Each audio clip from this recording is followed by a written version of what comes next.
Éric Larchevêque dit les termes sur la taxe Zuckman, il détruit Zuckman, il détruit sa taxe, il détruit tout en fait, voilà, et surtout, il est légitime, Éric Larchevêque est légitime à s'exprimer puisque c'est un entrepreneur français, en fait c'est le fondateur de Ledger, hein. Pour ceux qui le savent, ce sont des clés, on va dire, hein, des clés, des systèmes de sécurité physique pour protéger vos crypto-monnaies, d'ailleurs on va aussi en parler dans les masterclass, et surtout Éric Larchevêque, eh bien, il s'est fait disrupter comme tout le monde, comme tous les entrepreneurs français, il s'est fait disrupter son fric, et quand il voit la taxe Zuckman pointer le bout de son nez, eh bien vous le voyez, il nous fait une vidéo, c'est extrêmement intéressant, car lui non plus, il ne contracte pas sur la taxe Zuckman, lui non plus, il ne contracte pas sur les méchants riches qui ont réussi, alors il faut taxer leur réussite pour financer l'échec de la gauche. Alors écoutez les amis, trêve de bavardage, on va voir ce que nous dit notre ami Éric Larchevêque, comment est-ce qu'il nous le dit, et comme l'accoutumée, comment vos gelées vous font passer des vessies pour des lanternes, l'enfer pour le paradis, et on voit ça ensemble, tout de suite. Les sales riches, les salauds de riches, sont-ils les ennemis du peuple? Sont-ils l'ennemi du peuple, selon Éric Larchevêque?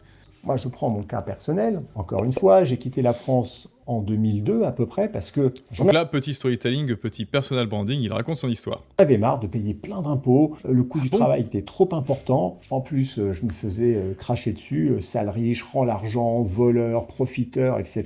Donc je me disais, mais attends, pourquoi est-ce que je m'emmerde à créer de la valeur, à essayer de construire des trucs, pour en plus me faire insulter et être considéré par la société à l'époque comme un parasite. Donc je suis parti en disant, écoutez, allez vous faire voir, je vais aller créer de la valeur ailleurs. Donc je suis resté 10 ans à l'étranger, j'ai fait ce que j'avais à faire, hein, j'ai créé des boîtes, mais finalement, mon pays m'a manqué et je suis rentré. Et je me suis dit, ok Eric, tu rentres, tu acceptes les règles, tu acceptes de payer un impôt important, tu acceptes d'avoir la fiscalité la plus importante en matière de coût du travail en Europe, c'est les règles du jeu et tu vas entreprendre. Je suis rentré, on a créé Ledger, et lorsqu'on a créé Ledger, on était 8 au début, on s'est mis une règle, bien qu'on resterait en France, qu'on créerait de la valeur en France. Oh, c'est beau, le retour du héros dans son pays sur la planète Tatooine, sauf que sur Tatooine, il n'y a que du désert entrepreneurial, hélas, il n'y a que des petites limaces et sangsues qui vous ponctionnent tout votre argent, tels que Brigitte Larcher, Zuckman, Piquetou et compagnie, et donc, eh bien, notre ami Éric Larchevêque a énormément de courage d'être revenu et de s'être dit, oui, je veux que l'on me ponctionne mon argent, donc écoutez, tout ça pour effectivement du patriotisme et apporter de la valeur à son pays, et tout ça pourquoi? Pour que on lui crache dessus. Bref, bienvenue en France. On n'allait pas flipper la boîte aux États-Unis, qu'on n'allait pas mettre le siège social en Suisse ou je sais pas quoi. Et c'est ce qu'on a fait, on est resté en France, on a investi massivement à Vierzon, au centre de la France, on a créé des emplois, on a investi des millions, et on a essayé de créer de la valeur locale, parce que ça faisait partie de notre mission. Un entrepreneur n'est donc pas quelqu'un qui souhaite juste accaparer de l'argent, il veut contribuer à la société. Mais il y a aussi une limite mentale, en tout cas pour moi, par rapport à ce que je suis prêt à payer pour avoir le droit de résider en France. Surtout qu'en France, il faut être honnête, si le pays est vraiment très beau, magnifique, avec les plages, les montagnes, etc. Petit pré-bunking, oui, j'aime mon pays, mais en fait, en termes de taxes, c'est vraiment de la daube. En matière de service, c'est la catastrophe. Insécurité, l'éducation est catastrophique, le système de santé part en lambeaux, et en plus, on doit payer de plus en plus. Bon. Si encore, à la limite, j'avais le sentiment que de donner 2%, allez, de donner une grosse partie de ce que j'ai, aller sortir la France de son ornière, je pourrais le considérer. Mais là, la réalité, c'est que je sais très bien que tout l'argent que je vais donner, si je vends tout ce que j'ai, si on me force à donner mes actions, à vendre mes autres actifs, tout ça pour aller nourrir un État obèse, c'est juste jeter de l'argent à la poubelle. Cela ne changera absolument rien. Dans 2 ans, ce ne sera pas 2%, ce sera 4%. Il n'y a pas de limite à ce que l'État va aller chercher, puisque le véritable problème, ce n'est pas combien on peut faire payer les riches, c'est comment on doit réduire le train de vie de l'État, couper les dépenses et vraiment mettre en place des solutions courageuses qui vont permettre à la France de se redresser. Ça alors, Éric Larchevêque est d'accord avec notre partie de la dalle en béton. Est-ce qu'il regarderait par hasard C'est un signe? Alors, réponse A, il regarde la chaîne C'est un signe.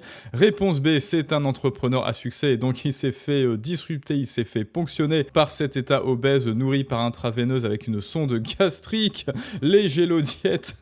les gélodiettes de nos taxes et les gélodiettes de sa compagnie Ledger et de ses autres actifs, ou alors D, la réponse D, hein. Voilà, dites-le moi en commentaire, mais oui, bien sûr que c'est une inversion rhétorique, la taxe Zuckman, qui en plus occupe tout le temps de cerveau disponible des malheureux Français qui ont le malheur, mais bon, ils sont responsables, hein, évidemment, ils sont responsables de leur malheur, le malheur de regarder la télé où tu vois taxe Zuckman, taxe Zuckman, taxe Zuckman. Bien sûr que c'est du détournement de l'attention, il ne faut pas taxer plus, il faut taxer moins, et surtout, il faut que l'État dépense moins et qu'il rende aux actifs le fruit de leur travail. Le problème, ça n'est pas que l'on ne taxe pas assez, ça c'est vraiment une aberration. Comment est-ce que l'on peut penser comme ça? Non, le problème, c'est la dépense de cet État obèse.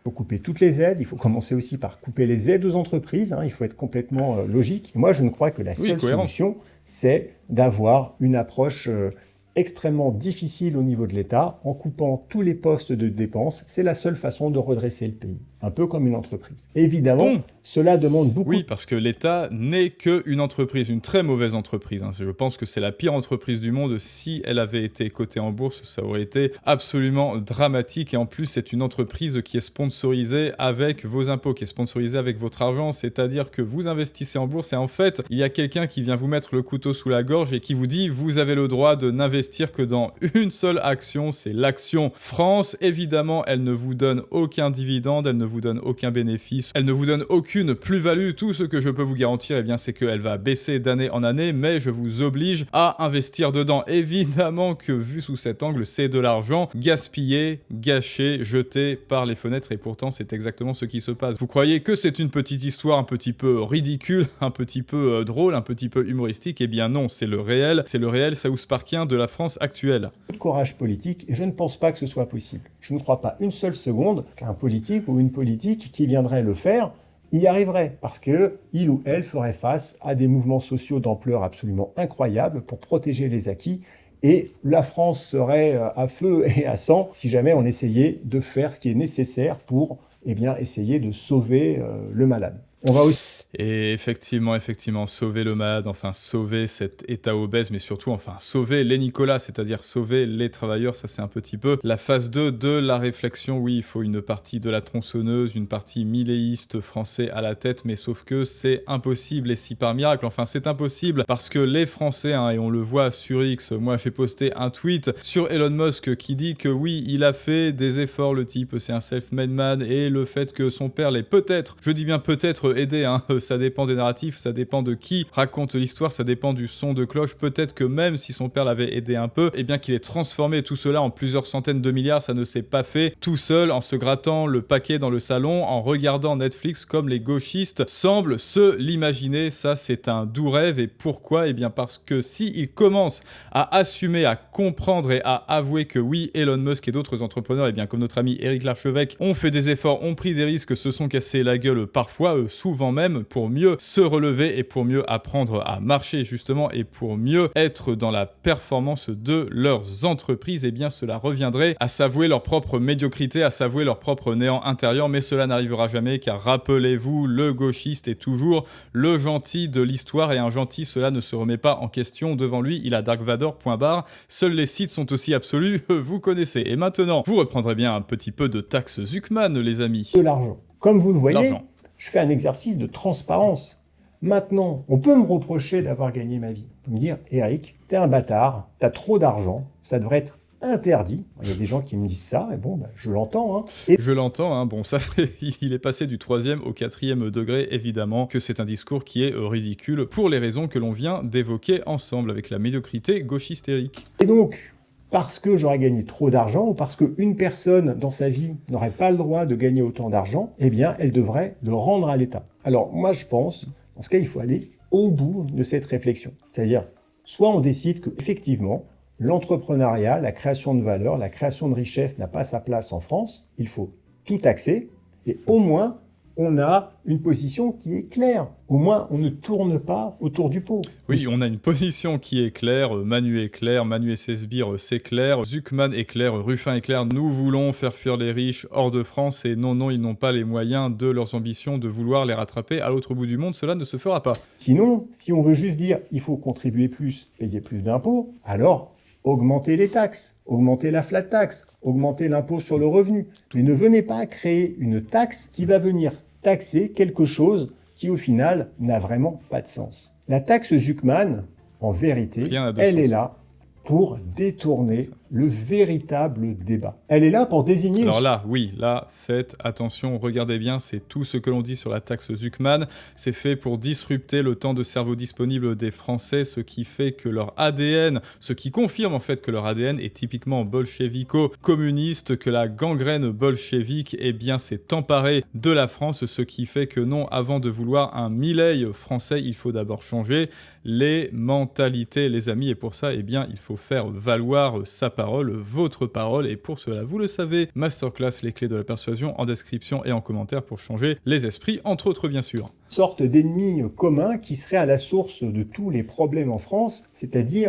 les riches. Qu'est-ce qu'un riche pour moi? Un riche, c'est un contributeur économique net à la société. C'est quelqu'un qui travaille, qui crée de la valeur, qui prend des risques, qui investit son capital, qui met à risque son temps, son argent, son énergie, parfois sa santé mentale, pour essayer de construire, créer de l'emploi, etc. Et s'il le fait, eh bien, c'est parce qu'il espère un retour. Il espère évidemment s'enrichir, même si ce n'est pas souvent la première des motivations. Si je prends mon cas, je ne me suis pas mis à entreprendre pour devenir riche. Je l'ai fait parce que c'était une sorte d'appel de la forêt, c'était une volonté fondamentale de créer, de construire, et c'est du reste le seul véritable moteur qui fonctionne pour entreprendre. Donc, j'aime bien cette petite expression, l'appel de la forêt, hein. C'est-à-dire que ça a quasiment un sens épique, hein, pour ceux qui étaient présents durant les lives, c'est-à-dire le drive numéro 1, ce qui drive l'être humain en premier lieu, c'est créer du sens à sa vie, c'est-à-dire le sens épique. Et donc, eh bien, Éric Larchevêque, pour avoir fondé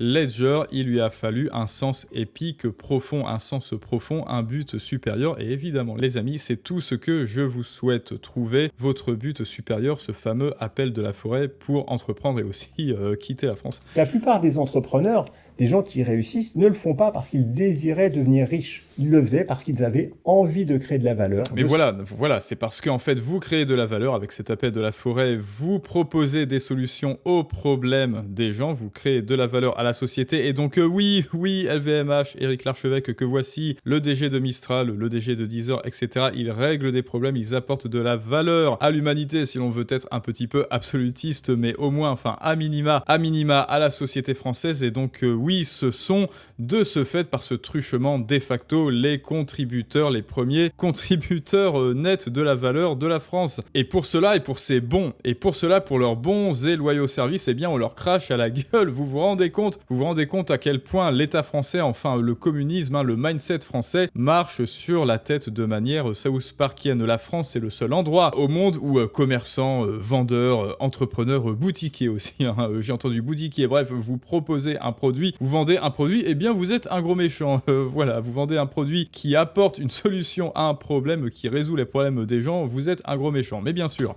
Se sentir utile et d'être un contributeur. Ces contributeurs créent de la valeur. Il est donc logique de vouloir les taxer pour qu'ils puissent participer à la société. Et on peut se dire, plus on va les taxer, plus on va récupérer de l'argent. Hein, ça paraît logique. Mais c'est une approche qui est complètement naïve et surtout contre-productive. Parce que quand je dis, ok, vous avez qu'à augmenter les impôts pour avoir plus de recettes. La vérité, c'est que plus vous allez augmenter les impôts, plus vous allez vouloir punir les personnes qui essayent de créer de la valeur en prenant un maximum de valeur chez eux, eh bien, plus vous allez décourager l'entrepreneuriat. Et ce n'est pas parce qu'on entreprend uniquement pour devenir riche. On entreprend parce qu'on espère un retour, on espère de créer quelque chose. Et si ce quelque chose, on a l'impression qu'on va se le faire spoiler, qu'on va se le faire prendre, il y a un moment, c'est pas qu'on va arrêter d'entreprendre, c'est qu'on va se dire, j'allais entreprendre ailleurs. Quelqu'un de normalement constitué, s'il a le choix entre payer une taxe à 30% ou payer une taxe à 60%, il va choisir la taxe à 30%. Et il va donc adapter sa vie, son lieu de résidence à cela. Il est normal de payer des taxes puisque nous bénéficions d'infrastructures, d'éducation, etc. Mais lorsque ces taxes deviennent trop hautes, ça n'a tout simplement plus de sens. Cela n'a tout simplement plus de sens. Bon bah écoutez, je crois qu'il a donné la définition de l'État français. Vous n'en avez pas pour votre argent. Oui, vous payez 70% sur votre super brut et on ne vous donne même pas du champagne et du caviar à chaque entrée d'autoroute, alors que pour ce que vous payez, eh bien, cela devrait être au minimum le cas. Et oui, quelqu'un de normalement constitué, eh bien, s'enfuirait, enfin, un entrepreneur et même tout salarié, en fait, tout travailleur, toute personne qui apporte sa force de travail à la France, eh bien, se dit, et elle a raison, qu'elle devrait plutôt aller ailleurs, parce que ailleurs, non seulement elle sera moins taxée, mais en plus, elle sera mieux payée, donc un meilleur salaire, et sur ce bien meilleur salaire, il y aura bien moins de taxes, et c'est pour cela que moi, dans quelques jours, eh bien, vous aurez un tout nouveau décor ici, made from Chypre, en fait, hein, évidemment, pour ceux qui connaissent et qui me suivent sur la chaîne secondaire. Et maintenant, eh bien écoutez, je n'ai vraiment rien à dire sur l'argumentaire d'Éric Larchevêque, puisqu'il vient point par point de résumer tout ce que l'on dit sur cette chaîne depuis plusieurs mois maintenant. Et donc, eh bien, c'est à vous de me dire ce que vous pensez de tout cela, les amis. Êtes-vous d'accord avec Larchevêque, ou alors est-ce que vous demandez, comme Zuckman, toujours plus de taxes? Vite une taxe, d'abord 2% sur les plus riches, puis ensuite 2% sur les plus aisés, puis 4%, et puis ensuite, on va taxer, bien sûr, Nicolas, parce que Nicolas, c'est la sempiternelle bonne poire de l'État, et tant que l'État ne sera pas contraint physiquement de faire des économies et de baisser ses dépenses, eh bien rien ne se passera. Alors les amis, maintenant, je vous écoute en commentaire, lâchez votre plus beau pouce bleu, tout comme je l'ai fait pour Éric Larchevêque. N'hésitez pas à vous abonner, tiens, comme je le fais pour Éric Larchevêque. Il semblait que j'étais abonné, parce que plus vous êtes d'abonnés à Éric et à cet insigne, bien sûr, et plus Zuckman sera en sueur, et ça n'a pas de prix. Et je vous dis, bien sûr, à tous, à très bientôt pour un prochain storytelling du monde moderne, mais ça, c'est une autre histoire.